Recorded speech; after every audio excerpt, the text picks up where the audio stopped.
What I've come to realize in this world is that most men don't have a fear of failure. Matter of fact, most men actually have a fear of success.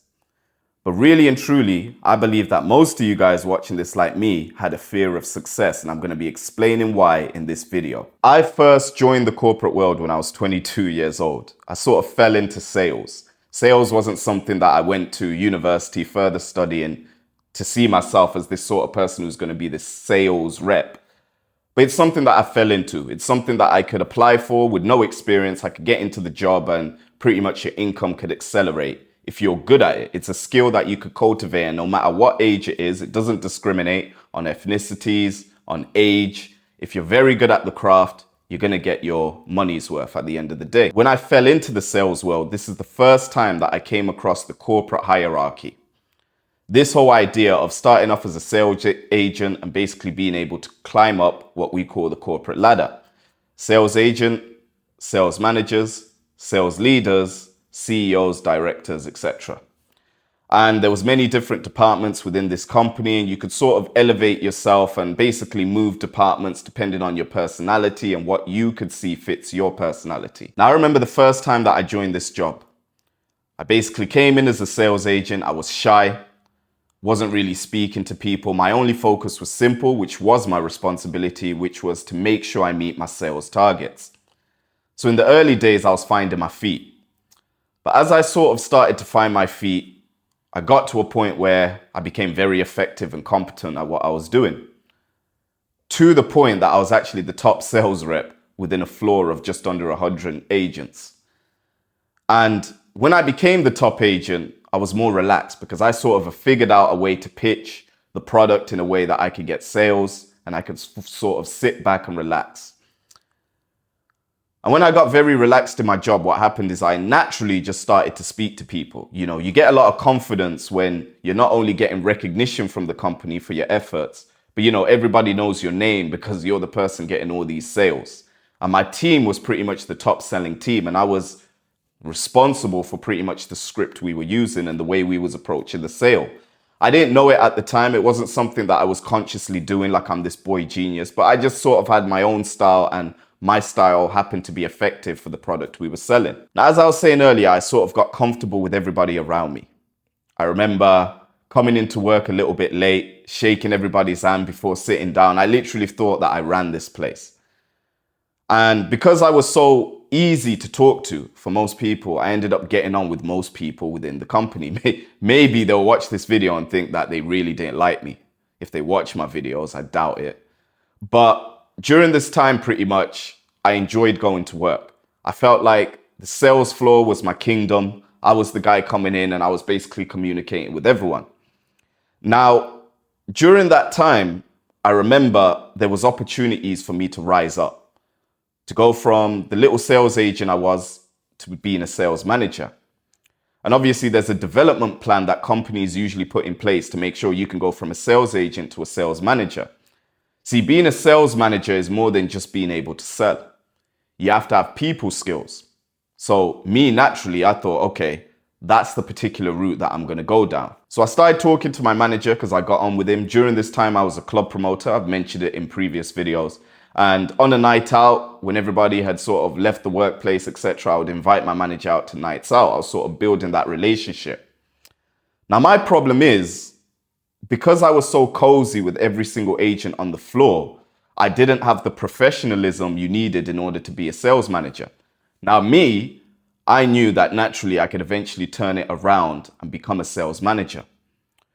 But then I started to think to myself, if I become a sales manager, I'm not going to be able to get on with some of the people that I'm on the floor with because I knew they weren't performing. Some of the people not performing were close friends of mine. People that I got on with, people that I had lunch with.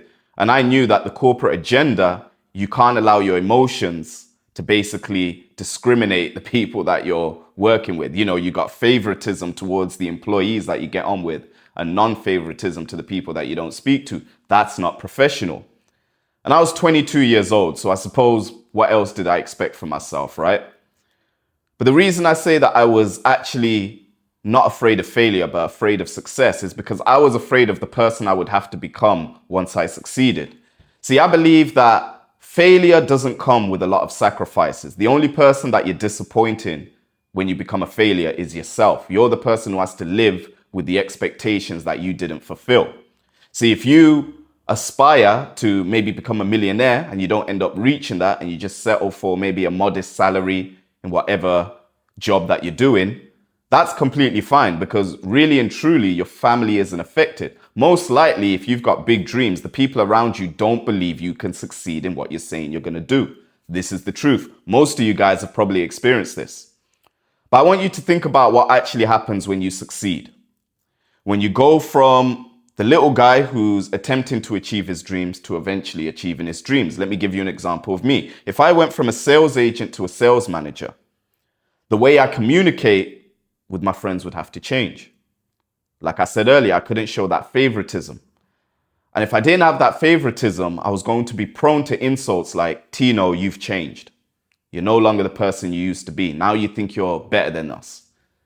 And these people that I was working with, these people were my tribe. One thing about us as people is we never ever want to be excluded from the tribe that we're in. Our family, our friends, the people we grew up with. Because if we move from that tribe to another, we're sort of in this no man's zone where we're now communicating with people who don't necessarily get us. They don't have that shared history that we build up with the people that have been with us since the very start. So I knew if I became a sales manager, I would lose that. But also I would have to change the way I dress to work. I'd have to carry myself with a bit more superiority, because for you to have authority, let's be honest, guys, image matters. I mean, I would rock up to work in a vest and jeans like what I'm wearing in this video. If you're a sales manager, you might need to wear a blazer now. So now not only am I acting better than people, but I have to carry myself better than people. That would also push away the people that knew me before far away from me. Now, you might be thinking that's an exaggerated point. If you got good friends, really and truly, they should stay in your corner no matter what you do. But that's not the reality. Your success is a reflection of their failures. And this is what happens when you climb up in your life. When you begin to develop yourself, you might already be in a stage where you're starting to see the sacrifices you're going to have to make with certain friendships, relationships you've currently got in your life further along down the line. When you find something that you want to work on, let's say it's a business, maybe it's a side hustle, you're trying to learn to invest, maybe you're going out in the gym. In the early stages of you developing yourself, a lot of time has to be allocated to that thing. That same time that you're allocated now to that project or business or whatever it is you're working on, you're taking that time away from the time you used to spend with your friends. Slowly and surely, as you drift away from them, you're going to get the messages. I've had them. I don't know if you've had them. If you haven't had them, you've never tried to achieve something in your life. And those messages usually come in the form of, oh, we haven't seen you. It's genuine. You know, they miss you. And not every single person has an agenda, but usually when you fall away from people, that's when people begin to notice your presence a lot more. And that becomes a problem. Because if they see you growing and they look in the mirror and they're not growing themselves, it's going to rise up an insecurity that they've got. No one ever wants to be the broke friend amongst rich people. Makes you feel insecure. You think to yourself, well, if I can't get on with these people, I can't match them, then I'm a failure in my own right. So usually we hang around people which sort of match our level in life. Financially, emotionally, everything like that. We relate to the people who can relate to us. We don't surround ourselves typically with people who can elevate us, people who will challenge us to be better people. Even the friends you have, you might say that, yes, we do challenge ourselves, but typically we're not challenged by words. We have to feel a little bit uncomfortable. And that's a contradiction, because you wouldn't make somebody your friend if you was always uncomfortable around them. So a lot of the times, we think that one day we're going to climb up to the top, we're going to get there, and life is going to be bliss. But we fail to look at the things we're going to have to sacrifice in order to get to the top of whatever it is we're trying to achieve. See, that particular journey that you're on, it comes with ups and downs. My mentor, who's a financial advisor, was telling me the other day that Tino, anything you really want, you can actually achieve it.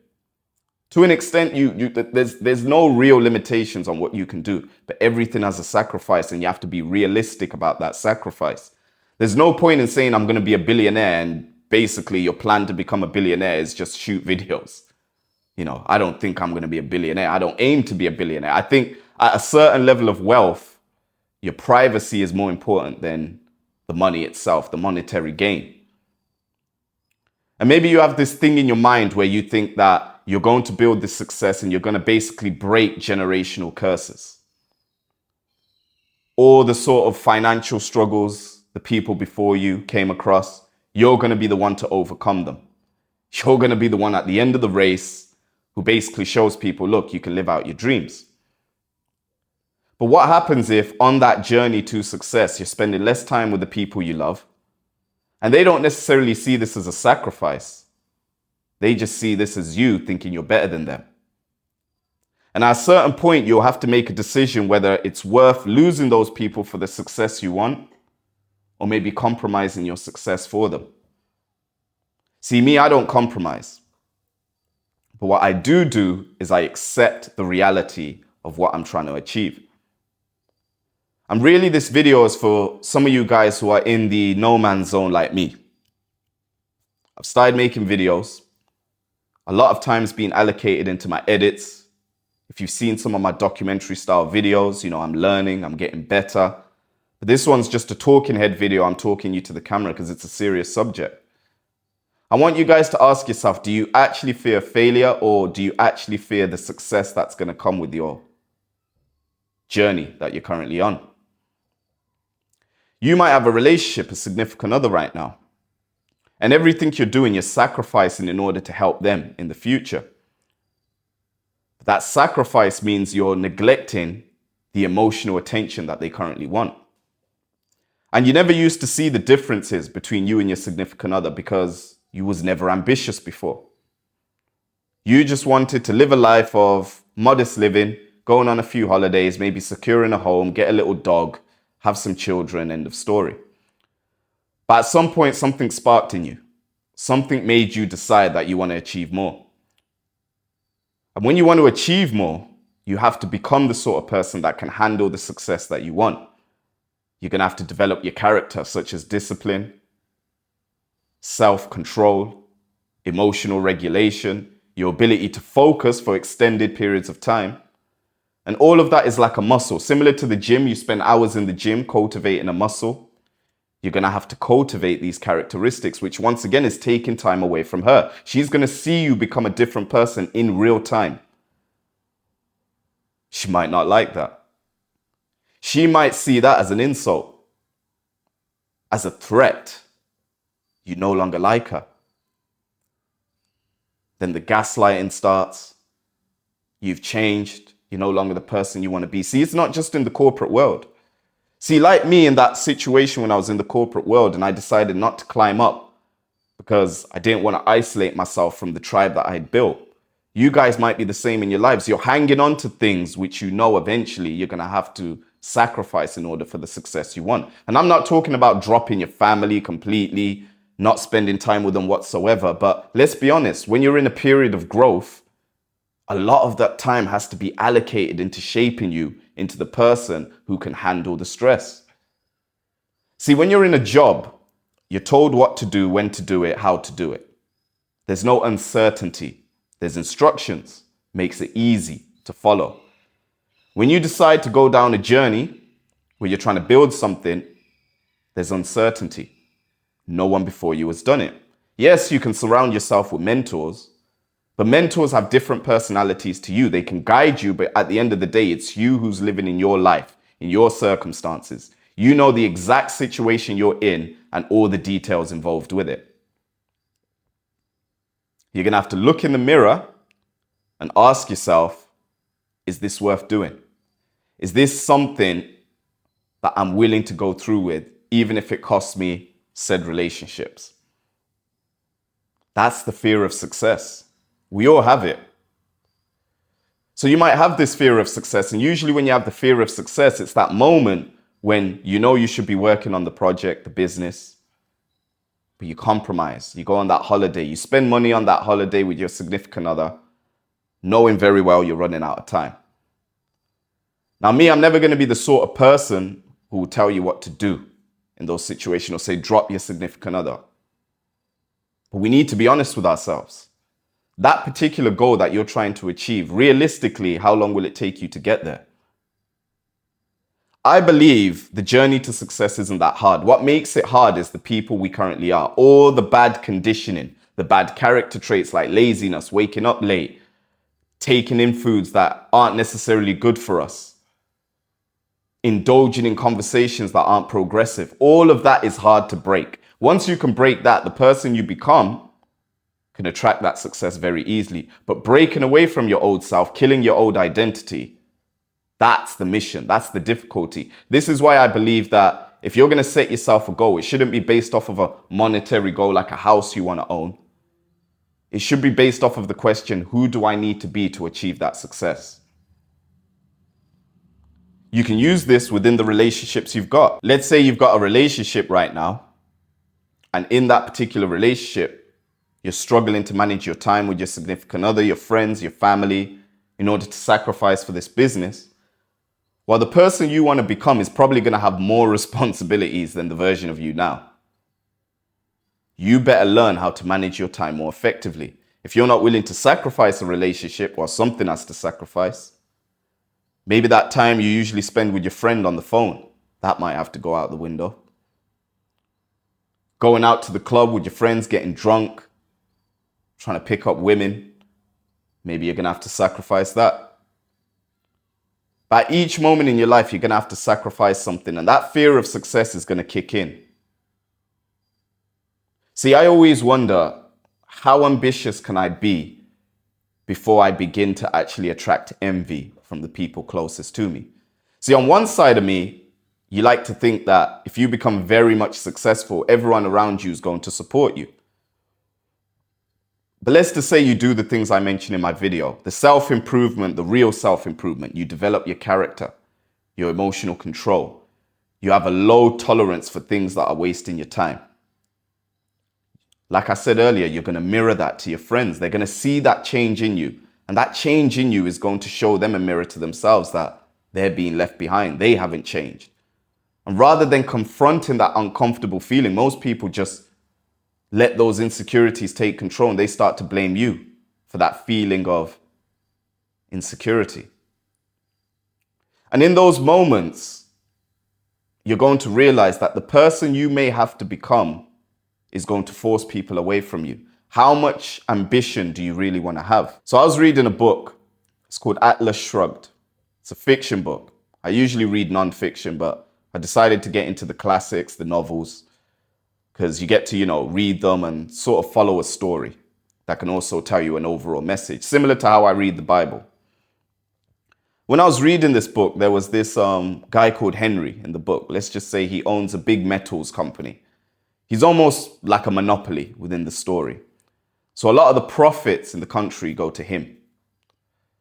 And because of that, because of his enormous amount of success, in the part of the book that I'm in, he has a bad relationship with his family.